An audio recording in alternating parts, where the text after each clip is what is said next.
నమస్తే, welcome to hit TV. నేను మీ మాధురి. ఈ రోజు మనతో పాటు ఉన్నారు సుభాష్ శర్మ గురూజీ. నమస్తే గురూజీ. గురూజీ, శివరాత్రి వస్తుంది కదా. శివరాత్రికి సంబంధించి చాలా రకాల అపోహలు ఉంటాయి. ఈ రోజు అన్నదానం చేయాలని కొంతమంది అంటారు, కొంతమంది ఉపవాస దీక్ష తీసుకుంటారు, జాగరణ చేస్తారు. అసలు నిజంగా మహాశివరాత్రి రోజు ఏం చేయాలి అంటారు? తెలియజేస్తారని ముందుగా ప్రేక్షకులందరికీ శ్రీమాత్రే నమః, శ్రీ గురుభ్యో నమః.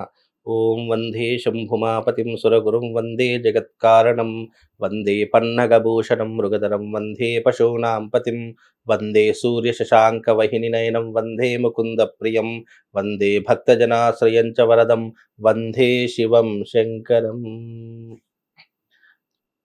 ఇక్కడ శివరాత్రి అనేటటువంటి దానికి అర్థం ఏంటి అంటే శివుడు ఆవిర్భవించినటువంటి రోజు.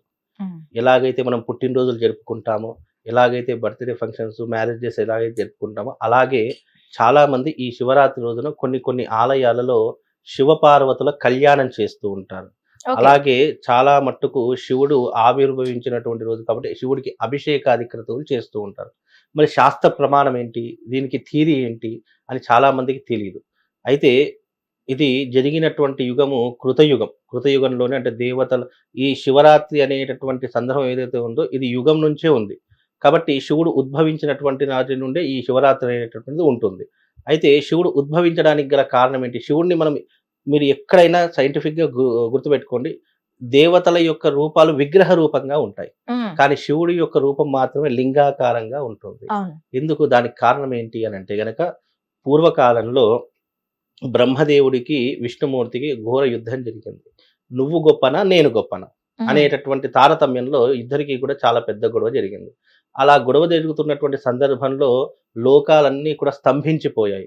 దేవతలందరూ కూడా పరమశివుడి దగ్గరికి వెళ్ళి ఇలా బ్రహ్మదేవుడు విష్ణుమూర్తి ఇద్దరు కూడా దెబ్బలాడుకుంటున్నారు, దీన్ని మీరే ఆపాలి అని చెప్పేసి శివుడు ఏం చేశారంటే ఒక అగ్నిస్తంభంగా వెలిశాడు. అంటే ఆ స్తంభం ఎట్లా ఉండదు, ఒక అగ్నిస్తంభంలా వెలిసి బ్రహ్మదేవుడు బ్రహ్మ పాశుపతాన్ని వదిలాడు, విష్ణుమూర్తి విష్ణు పాశుపతాన్ని వదిలాడు. ఆ రెండు పాశుపతాలన్నీ కూడా ఒక దగ్గరికి ఏకమయ్యే సందర్భంలో ఆ మధ్యలో వెలిసినటువంటి వాడే పరమశివుడు స్తంభాకారంలో వెలిశాడు. అందుకే శివలింగం ఎప్పుడు కూడా కింద ఫ్లాట్గా ఉండి పైన ఒక స్తంభాకారం ఉంటుంది. అది శివతత్వం యొక్క రూపము. ఆ స్తంభాకారంగా వెలిసినప్పుడు ఆ రెండు పాశుపతాలు రెండు కూడా శివుడిలో ఐక్యమైపోయాయి. ఎందుకు గొడవలు దెబ్బలాడుకున్నారు? నువ్వు గొప్పనా నేను గొప్పనా? విష్ణుమూర్తి ఏమంటాడు, నువ్వు నా నాభి నుంచి వచ్చావు కాబట్టి నువ్వు పిలిస్తే నేను పలకడం ఏంటి?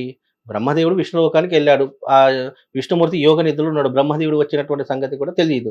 కాబట్టి నేను వచ్చినాను లోకానికి గురువుని కదా, బ్రహ్మదేవుడు లోకానికే గురువు కాబట్టి నేను గురువుని వచ్చాను కదా, నువ్వు నన్ను పట్టించుకోకుండా ఉంటున్నావు అని చెప్పేసి, నేను ఇంత గొప్పవాడిని కదా అని చెప్పేసి, లేదు నేను గొప్పవాడిని అని చెప్పి ఇద్దరి మధ్య తారతమ్య భేదాలు వచ్చాయి. వచ్చేసరికి శివుడు స్తంభాకారంగా వెలువడం జరిగింది. అది ఎప్పుడు జరిగింది? శివరాత్రి నాడే జరిగింది. అందుకే శివరాత్రి రోజున లింగోద్భవ పూజ అని చెప్పి చేస్తుంటారు. రాత్రి 12 గంటల సమయంలో లింగోద్భవ కాలంలో లింగోద్భవ పూజ చేస్తూ ఉంటారు. అలా వెలవడంతో ఇద్దరు కూడా ఏం చేశారంటే శివుడి యొక్క ఆది అంతం తెలుసుకొని వస్తే ఎవరు గొప్ప నేను చెప్తానని చెప్పి శివుడు అన్నాడట. విష్ణుమూర్తి ఏం చేశారు? గరుకుమంతుడి వాహనం వేసుకొని పైకి వెళ్తూ ఉన్నాడు, శివుడి యొక్క అప్పు అంటే పైన వెళ్తూ ఉన్నాడు. బ్రహ్మదేవుడు ఏం చేస్తున్నాడు? పాతాళానికి వెళ్తాడు, అంటే కిందికి వెళ్తూ ఉన్నాడు. ఆది అంతం రెండు కూడా తెలుసుకోవాలి. ఆది తెలుసుకునేటటువంటి దేవుడు బ్రహ్మదేవుడు, అంతం తెలుసుకునే దేవుడు విష్ణువు. ఇద్దరు కూడా వెళ్ళి విష్ణుమూర్తి ఎంత పైకి వెళితే అది అంతంత పెరుక్కుంటూనే పోతుంది తప్ప తరగడం లేదు. బ్రహ్మదేవుడు కింద ఎంత వెళుతూ ఉంటే అంతంత ఇంకా కిందికి వెళుతుంది తప్ప అసలు కింద ఆది లేదు అంతం లేదు, రెండు కూడా కనుక్కోలేకపోయాడు. అయితే ఆ సమయంలో విష్ణుమూర్తి తన తప్పును తెలుసుకున్నాడు. ఏమని? పరమశివ, నేను నీ యొక్క అంతాన్ని తెలుసుకోలేకపోయాను, నాకు సాధ్యపడట్లేదని చెప్పి విష్ణుమూర్తి నిజాన్ని నిర్భయంగా ఒప్పుకున్నాడు. బ్రహ్మదేవుడు ఏం చేశాడు? అబ్బా, ఇది నేను ఎంత కిందికి వెళ్ళినా కూడా దీని ఆది తెలియడం లేదని చెప్పేసి పైకి వెళ్తూ ఉండగా, మళ్ళీ కిందికి వెళ్ళిన పైకి రావాలి కదా బ్రహ్మదేవుడు, వెళ్తూ ఉండగా ఆ స్తంభం నుంచి రెండు వస్తువులు వస్తున్నాయి. ఒకటి మొగలి పువ్వు, రెండవది కామధేను. ఈ రెండు కూడా కిందికి వస్తూ ఉండగా బ్రహ్మదేవుడు ఏం చేశాడు అని అంటే గనక, నేను ఆదిని తెలుసుకొని వచ్చాను కాబట్టి మీరిద్దరు నాకు సాక్ష్యం చెప్పాలి అని చెప్పేసి వాళ్ళు మొగలి పువ్వుని కామధేను రెండుని తీసుకొని పరమశివుడి దగ్గర ఉన్నారు. ఉండేసరికి నేను నీ ఆది తెలుసుకున్నాను స్వామి, ఇదిగో దానికి సాక్ష్యంగా ప్రత్యక్షంగా వీళ్ళని తీసుకొని వచ్చాను, వీళ్ళు నాకు అక్కడ కనిపించారని చెప్పేసి శివుడి దగ్గర సాక్ష్యం చెప్పడానికి తీసుకొచ్చారు. అది శివుడు అడుగుతున్నారట, మొగలి పువ్వు నిజంగానే బ్రహ్మదేవుడు ఆదిని తెలుసుకున్నాడా అని చెప్పేసి అన్నాడు.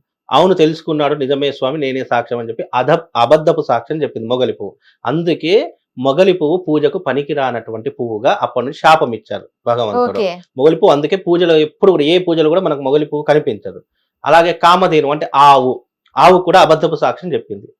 మరి ఆవుని కూడా శిక్షించాలి కదా, మరి ఇప్పటికీ మనం ఆవుని పూజిస్తున్నాం. కారణం ఏంటి అని అంటే ఆ ఆవు ఏం చెప్తుంది, నోటితో నిజంగానే ఆది తెలుసుకున్నాడు అని చెప్పి నోటితో చెప్పింది. తోకతో ఏం సిగ్నల్ ఇచ్చింది, చూడలేదు అని చెప్పి తోక ఊపుకుంటూ చూడలేదు అని చెప్పి సిగ్నల్ ఇచ్చింది. అందుకే మనం ఎప్పుడైనా ఆవుకి ముందర పూజ చేయము, అంటే మొహం దగ్గర పూజ చేయము, వెనక భాగం మాత్రమే పూజ చేస్తాం. ఎందుకు, తల భాగం అబద్ధం చెప్పింది కాబట్టి నీ తలకు పూజలు లేవు. కామధేనువుకి అంటే ఆవుకి తలకు పూజ చేయకూడదు, అలా చేస్తే పాపము. తోక నిజం ఒప్పుకుంది కాబట్టి నీ వెనక భాగంలో వచ్చేటటువంటి ప్రతిదీ కూడా పుణ్యాచరణకు కార్యాచరణకు ఉపయోగపడతాయి. నీ తోకకు ఎవరైతే అంటే నీ వెనక భాగంలో ఎవరైతే పూజ చేస్తారో వాళ్ళకు అనంత పుణ్య ఫలాదులు కలుగుతాయని చెప్పి పరమశివుడు వరమిచ్చారు. అందుకే ఆవు వెనక వచ్చినటువంటి మూత్రాన్ని మనం పూజిస్తాము, ఆవు పేడని పూజిస్తాము, ఆవు పాలని పూజిస్తాము. అంటే ఆవు వెనక భాగం నుంచి వచ్చిన ప్రతిదీ కూడా పూజనీయమైనటువంటిదిగా మారిపోయింది. అందుకే గోమాతకి బ్రహ్మదేవుడు అబద్ధపు సాక్ష్యం చెప్పాడు. అందుకే బ్రహ్మదేవుడికి భూలోకంలో ఎక్కడ కూడా గుడులు లేవు, బ్రహ్మదేవుడికి పూజలు లేవు. కాబట్టి ఆ సమయంలో ఉద్భవించినటువంటిది శివలింగం. అందుకే శివరాత్రి రోజున ఉద్భవించిన శివుడికి అభిషేకాది క్రతువులు ప్రారంభం చేయడం మొదలైంది. మొట్టమొదటిగా అభిషేకం చేసింది ఎవరు, విష్ణుమూర్తి, బ్రహ్మదేవుడు. విష్ణుమూర్తి అభిషేకం చేసిన వెంటనే నువ్వు నిజాన్ని నిర్భయంగా ఒప్పుకున్నావు, నువ్వు నా అభిషేకాన్ని చేశావు కాబట్టి నువ్వు నాతో సమానంగా పూజలు అందుకుంటావు అని విష్ణుమూర్తికి వరమిచ్చాడు. అప్పటికి శాపగ్రస్తుడైనటువంటి బ్రహ్మదేవుడు ఏం చేశాడు, నువ్వు శాపగ్రస్తుడు అయ్యావు కాబట్టి నీకు భూలోకంలో పూజలు లేకపోయినా యజ్ఞయాగాదులలో కానీ గురువులలో కానీ ప్రప్రథమంగా నువ్వు గురుస్థానంలో ఉంటావు అని చెప్పేసి వరమిచ్చాడు. అందుకే బ్రహ్మదేవుడికి జపము తపము హోమం ఇవి మాత్రం ఉన్నాయి, పూజలు మాత్రం లేవు. అందుకే ఈ శివుడు ఉద్భవించినటువంటి కాలమే మహాశివరాత్రి.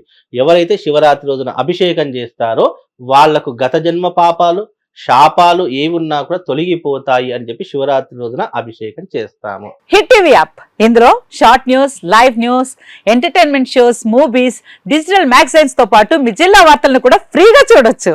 అంతేకాదు కేజీ నుంచి పీజీ వరకు విద్యార్థులకు స్కాలర్షిప్ కూడా అందిస్తున్నాం. ప్రతి వారం 10 మందికి లక్కీ డ్రా ద్వారా ఒక్కొక్కరికి 10,000 రూపాయలు అందిస్తున్నాం. ఇంకెందుకు ఆలస్యం, వెంటనే హిట్ టీవీ యాప్ ని డౌన్లోడ్ చేసుకుని ఫ్రీగా ఎంటర్టైన్మెంట్ పొందండి. Hit TV app. Hit TV app.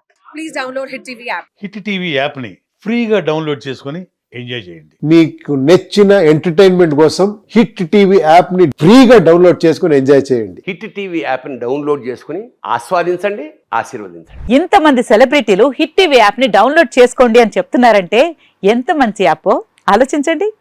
America America America అమెరికాలో చదవాలనుకునే వాళ్ళకి విశ్వసనీయమైన పేరు మన శౌర్య కన్సల్టెన్సీ. UK లో 1 year masters. UK లో 1 year masters. 2 years work permit up to 5 years visa. Contact Saurya Consultancy. Contact 89851 89851.